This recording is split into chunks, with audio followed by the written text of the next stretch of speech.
Oi, muito bom dia para você. O Record News Rural está no ar. A safra de laranja 2024-2025 foi quase 25% menor que a anterior. Os números foram divulgados nesta quinta-feira pelo Fundecitrus. O levantamento da safra de laranja 2024-2025 do Cinturão Citrícola de São Paulo e Triângulo Sudoeste Mineiro registrou o total de 230 milhões e 870 mil caixas de 40 quilos e 800 gramas. A produção desta temporada foi 0,65% menor em comparação com a projeção inicial de 232 milhões de caixas, divulgada em maio de 2024, e 24,85% inferior à safra 2023-2024, que totalizou 307 milhões de caixas. A safra 2024-2025 foi confirmada como a segunda menor dos últimos 37 anos. O clima mais seco e temperaturas mais elevadas, além da incidência do greening, foram os principais fatores pela baixa produção da temporada, reduzindo a quantidade e o peso dos frutos. Para o Fundecitrus, o impacto das condições climáticas de maio a agosto de 2024 foi mais intenso que o previsto, com um volume de chuva 31% abaixo do esperado e temperaturas máximas de 3 a 4 graus acima da média histórica. Por outro lado, a emissão tardia da quarta florada atenuou a quebra que poderia ter sido maior. A seca afetou o desenvolvimento dos frutos e as altas temperaturas aceleraram a maturação, levando à antecipação da colheita. Com isso, uma grande parte da safra foi colhida em um cenário de seca. A taxa média de queda no cinturão citrícola foi de 17,8% no acumulado geral desde o início da safra, sendo a menor taxa registrada nos últimos 5 anos. As perdas estimadas com a queda foram de 50 milhões de caixas ao longo da safra.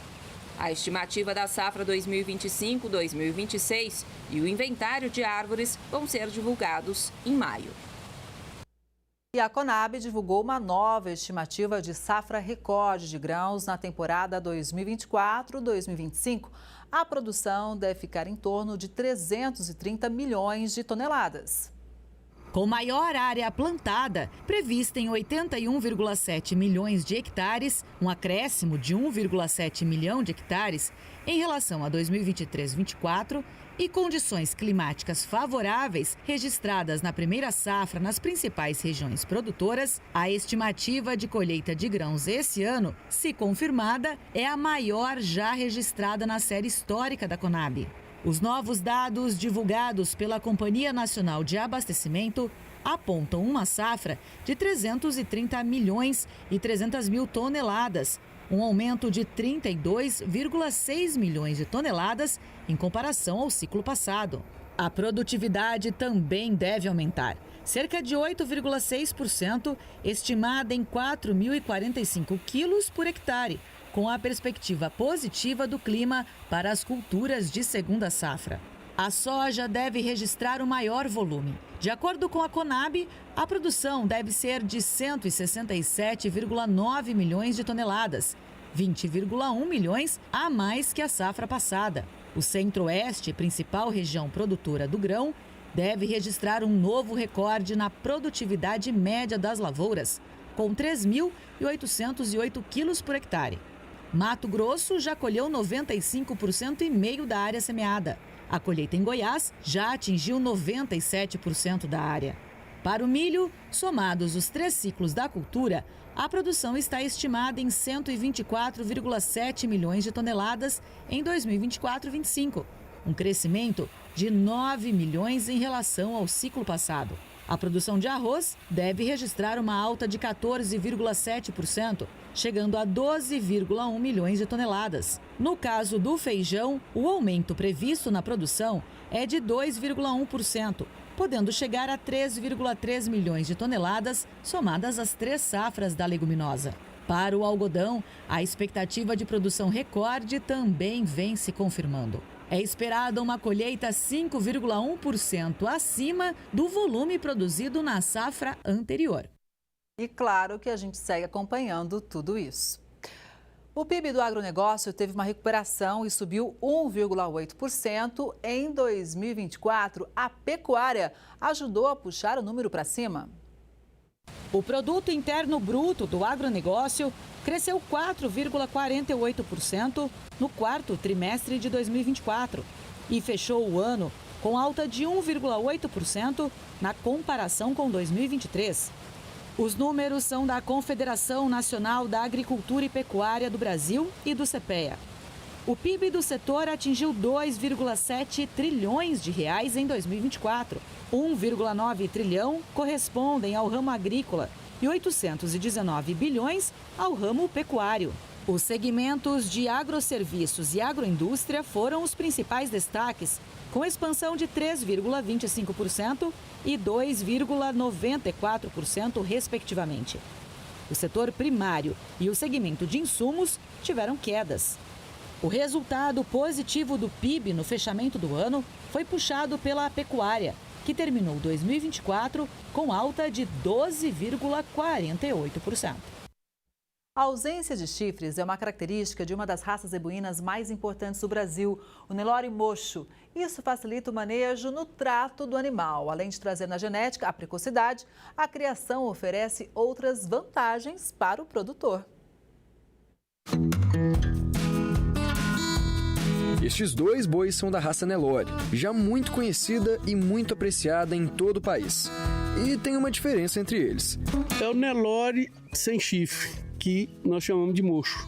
As qualidades deste animal vão muito além da ausência de chifres. Para começar, essa variação de Nelore surgiu no Brasil em 1957 e já chamou a atenção desde o início. Comercialmente, algumas características agradam bastante os produtores. Quando a gente vê o rebanho Nelore mocho, o grande diferencial é o equilíbrio que a gente tem num quadrilátero. Ele fica extremamente equilibrado, ele gera um quadrilátero equilibrado. E aí mostra a eficiência da carcaça do animal. E aí, aliado a isso, a capacidade de ter alimentação e transformar esse alimento em carne é muito superior. Então, você tem uma eficiência na produção de carne por ter uma capacidade de desenvolver a alimentação de forma equilibrada e diferenciada. O mocho também é bem precoce. A partir dos 14 meses, ele já está apto para reprodução e com apenas 24 está pronto para o abate. A gente consegue abater o animal mais cedo, garantindo uma carne mais macia, mais suculenta, bem escolhida pelo mercado para atingir o objetivo que é atender e produzir a carne da melhor qualidade para o Brasil e para o exterior. Uma das maiores qualidades do gado mocho é que a herança genética dele é dominante, ou seja, a falta de chifres é muito mais fácil de ser perpetuada durante a reprodução. O que isso significa? Que o gado mocho, ele abre espaço para um melhoramento genético muito mais rápido, muito mais fácil e, claro, muito mais eficiente. Fica mais fácil de você apurar mais a raça e, pegar mais descendência, né? Descendente, porque como o mocho é dominante, você põe um boi mocho numa vaca de chifre, sai mocho, porque o gene do mocho é mais forte. A partir do momento que a gente seleciona animal que tem uma dominância e você seleciona chifre, é uma das características, mas tem mais outras características que também são selecionadas por genes alelos que trazem informações melhores e trazem eficiência na produção animal, na capacidade de produzir carne, na capacidade de reproduzir, de produzir filhos com eficiência reprodutiva melhor. Então são pontos que num critério de seleção você está selecionando a característica chifre ou a ausência de chifre no caso do mocho, você está levando outras vantagens que é a produção eficiente da produção de carne que o animal está produzindo. E o resultado? O sonho de todo produtor. Uma genética boa e que se multiplica rapidamente. Eu acho o seguinte, que eu caminhei numa estrada mais curta, uma estrada mais reta. Foi mais rápido, entendeu? E os resultados foram, não tem que queixar não, foram bons até agora, tá sendo muito bom. Mirou no mocho e trouxe resultado. Exatamente, tanto na qualidade como no bolso também, né? Enquanto eu vendo 9 garrotes mocho, eu vendo um de chifre.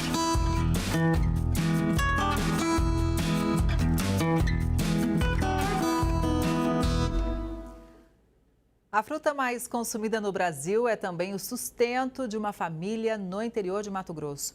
O produtor saiu do Paraná há quase uma década e investiu no cultivo da banana nanica.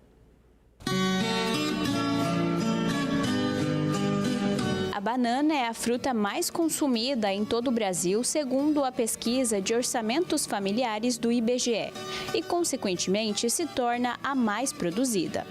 No município de Santa Carmen, no norte de Mato Grosso, uma produção de bananas tem garantido o sustento da família de um produtor há cerca de 7 anos. Délcio veio do Paraná e aqui iniciou o cultivo da banana nanica.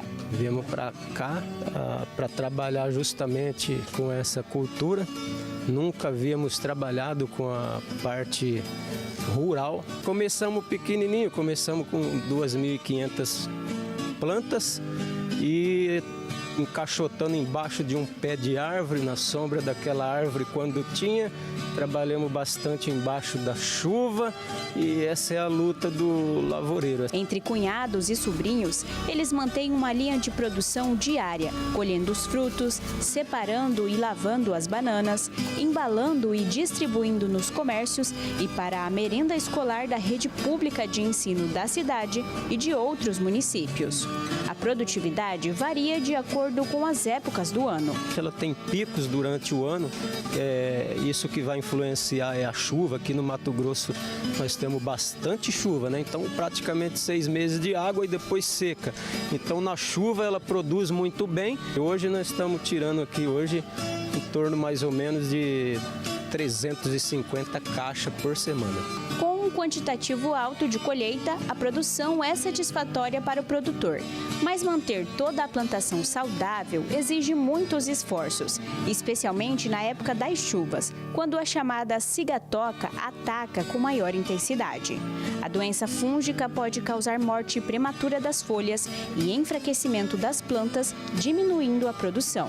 O principal manejo que nós temos aqui, que é preciso mesmo, não pode deixar em falta, é cuidado com folhas. Também tem doenças de insetos, pragas, insetos, né? Que eles infectam as raízes da planta e ocasionam que não desenvolve e também pode ocasionar tombamento. No caso, nem chega a produzir e a planta cai sozinha. Já no período da seca, o sistema de irrigação mantém o bananal em atividade, impulsionando a produtividade mesmo no período mais crítico do ano. Daniel é sobrinho de Délcio e escolheu o curso de agronomia a partir da necessidade da família em aperfeiçoar as técnicas de manejo e se aprofundar nos cuidados fitossanitários. Hoje, a produção de bananas garante a renda do produtor de maneira integral. Mas para Délcio, a satisfação é ter a família trabalhando ao seu lado. Poder estar produzindo, trabalhando, mas em família também. E principalmente porque o fruto do nosso trabalho aqui é também estar levando para as famílias, né? Os nossos irmãos que estão espalhados aí pelas cidades em que atendemos. O agronegócio brasileiro acompanha com preocupação a guerra comercial lançada pelos Estados Unidos. O presidente norte-americano Donald Trump recuou e anunciou a redução do tarifaço para 10% por 90 dias para todos os países, com exceção da China. Mas o cenário ainda é muito instável. Então, para entender melhor esse momento desafiador, eu converso agora com o Igor Lucena, que é doutor em Economia e também em Relações Internacionais. Igor, bom dia, seja muito bem-vindo ao Record News Rural. Olá, Kelly, muito bom dia. E, de fato, a gente está assistindo uma situação extremamente complexa. A partir do momento que o presidente Trump continua com essa guerra tarifária, apesar dele ter recuado na grande maioria dos países, a pressão aumentou sobre a China.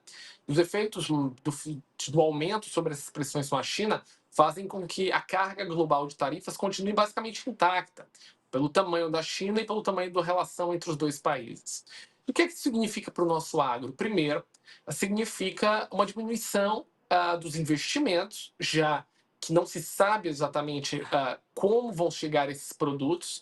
E com uma diminuição dos investimentos em produção, a gente vai ver basicamente menos venda. A gente está assistindo que, de uma maneira geral, o preço de commodities que envolve o agro também está caindo. E esses preços caindo diminuem a nossa balança comercial. Aqui para o Brasil, as previsões são que para os próximos 2 anos a gente tenha déficits em transações correntes, o que é muito ruim, significa mais dinheiro saindo do que entrando. Então, mesmo que a gente tenha safras recordes, que a gente tem previsões de boas safras nos próximos anos, a guerra comercial do presidente Trump pode fazer rapidamente com que as vendas diminuam.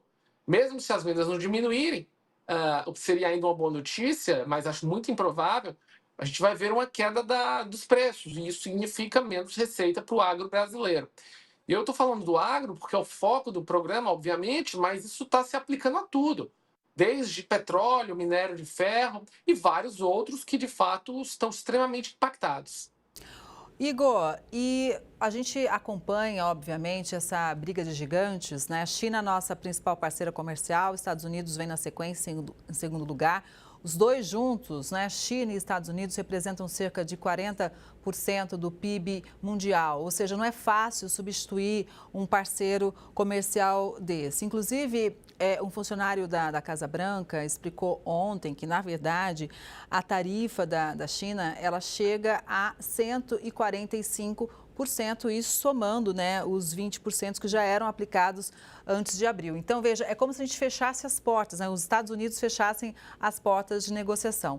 Nesse sentido, né, apesar de tudo muito instável, você acredita que vai ter um acordo de uma forma ou de outra pelo tamanho das negociações entre os dois países, pela representatividade, né, que os dois têm no âmbito global, econômico? Kelly, tem que ter um acordo. 140%, 145% não é uma tarifa comercial. É um bloqueio, é uma imposição contra a entrada de produtos. E esses produtos são fundamentais para a indústria americana. Os Estados Unidos não conseguem sobreviver, e nem a China consegue sobreviver com esse tipo de negociação. Então, está muito claro que vai ter que existir algum tipo de acordo. Caso contrário, você vai ter uma quebra generalizada de empresas, inflação e desemprego. Então, o que a gente está assistindo é uma situação de esticar a corda dos dois lados. Por outro lado, a China tem capacidade de manter essa corda esticada mais que os Estados Unidos, porque tem um controle mais forte da economia, não sendo uma nação liberal. Agora, quando a gente olha dentro desse cenário, a gente tem que procurar do Brasil outras opções. E eu acho que a opção muito válida e crível que a gente tem é o acordo do Mercosul-União Europeia, que vai muito provavelmente ser ratificado, até os franceses agora querem, até o final do ano, e isso vai fazer com que o agro brasileiro tenha um grande espaço de exportação para a União Europeia. Isso, para mim, é fundamental, porque a gente tem um mercado de 500 milhões de consumidores com alto poder aquisitivo que vai expandir com o alargamento da União. Então, de uma certa maneira, isso não resolve os problemas, mas ajuda demais. Isso porque em 3 anos a gente vai ter o agro brasileiro entrando com tarifas quase zero e alguns produtos zero em todo o mercado europeu. Pois é, eu acho bem importante a gente trazer essa questão da União Europeia, né? Porque esse acordo Mercosul-União Europeia se arrasta há tanto tempo, né? E talvez esse seja o momento mais apropriado para um avanço. Inclusive, já se fala em benefícios para algumas culturas, como em relação à soja. A gente sabe da potência que o Brasil tem, né, na produção de soja. Então, veja, por mais que, eventualmente, a gente imagina que lá na frente ou a qualquer momento, porque está tudo tão instável, né, possa haver um acordo entre Estados Unidos e China, existe uma relação de confiança que pode ter sido abalada, né? E aí que a gente entra, né?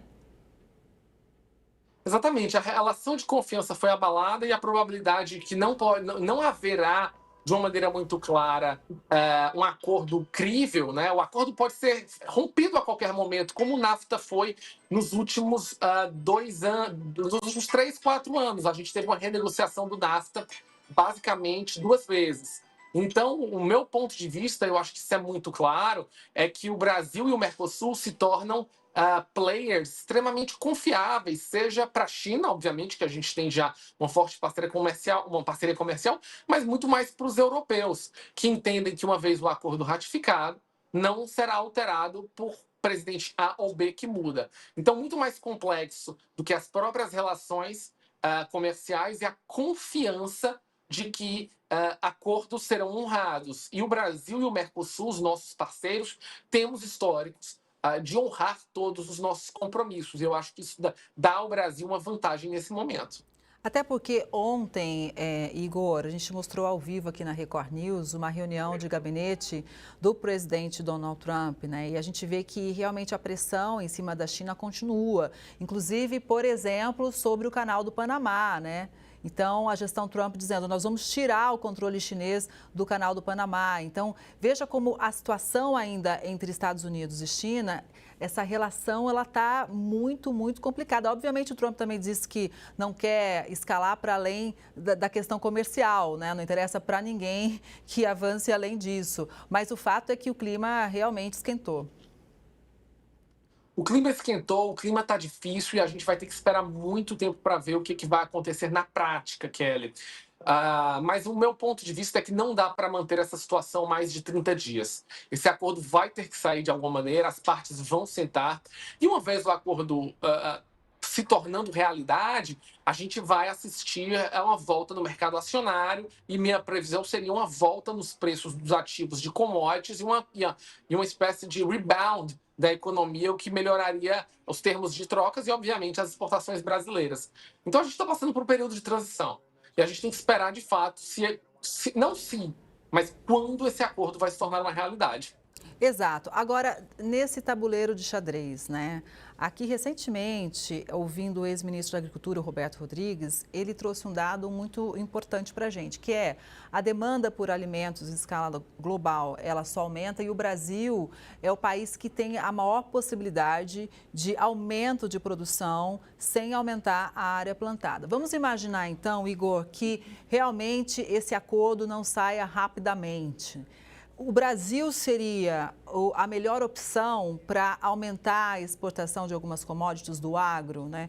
Eu lembro que a gente já é uma potência em relação ao suco de laranja, ao café, às proteínas, né? Como carne bovina, carne de frango. Então, veja, a gente já... algodão também. Então, a gente já é uma referência mundial nessas commodities. Qual que é a sua avaliação? Não há dúvida em relação a isso, que o Brasil é o celeiro do mundo pela inovação, inovação, tecnologia e produtividade, e vai continuar a sê-lo. O grande questionamento é se esses aspectos geopolíticos não vão, de uma certa maneira, impedir que a gente tenha um custo maior, né? Porque o problema é que problemas geopolíticos, aumento de custos nos Estados Unidos impactam máquinas escavadeiras, peças, equipamentos, e isso pode aumentar o custo de produção no Brasil. Então, a minha preocupação não é sobre que a gente vai produzir mais, que a gente vai ser mais eficiente. A gente faz isso muito bem e vamos continuar a fazer. O grande risco é se o mundo todo não vai fazer com que encareça a maneira como a gente produz. Equipamentos, máquinas, serviços fiquem mais caros. Isso sim é um grande risco do agro brasileiro, pelo menos pelos próximos anos. E talvez por isso, por esse cenário que você colocou para a gente, negociar em bloco seja melhor. A gente falou agora há pouco, né, da questão do Mercosul com a União Europeia. A gente acompanhou também a visita, a participação, na verdade, do presidente Lula em Honduras, na CELAC. Então, como que você avalia essas movimentações de uma forma que possa beneficiar a gente aqui e também outros países? Olha, eu acho que de maneira muito prática, o Brasil tem que usar o Mercosul não mais como uma plataforma política, mas uma plataforma de acordos. Da mesma maneira que o acordo Mercosul e a União Europeia saiu, apesar de ter demorado décadas, a gente tem que tirar isso de demorar décadas e fazer com que acordos se tornem realidade. É a única maneira do bloco do Mercosul ser levado a sério e a única maneira da gente escapar de uma política de tarifas e uma política protecionista que não só os Estados Unidos, mas o resto do mundo vai fazer.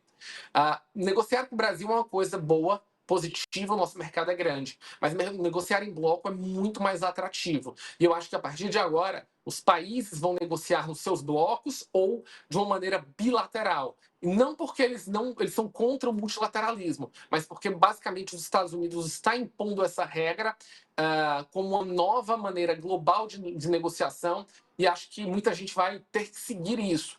Por isso, acho que o Brasil, usando o Mercosul como uma plataforma de negociação e tentar expandir o próprio bloco com outros países do continente, talvez seja a melhor opção.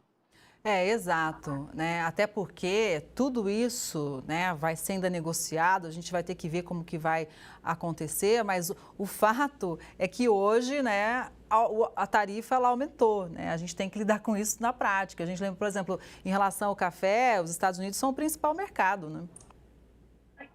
Exatamente. A tarifa aumentou, é o nosso principal é um grande mercado e as tarifas vão aumentar. Não há dúvida de que os próximos passos de outros países vão ser aumentos de tarifas ou aumentos de custos, né? Eu acho que isso vai estar embutido dentro de todo esse novo cenário internacional.